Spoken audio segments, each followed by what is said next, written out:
भाई मारो मुझे, मारो मारो मुझे, मारो। कौन सी चीज़ है जो धूप में नहीं सूखती? इंसान चीज़ है? तो और क्या है, हर चीज़ ही होती है, और क्या होती है? जवाब नहीं देना सही।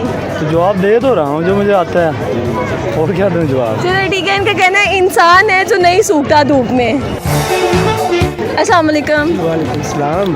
कॉमन सेंस है आप में? जी ये सवाल पूछने पे है आपके। अच्छा ठीक है, मुझे बताएं वो कौन सी चीज़ है जो जम जाती है, जिसको गर्म करें तो? जम जाती है Yes. या ख़त्म हो जाती है? नहीं नहीं, गर्म करें तो जम जाती है।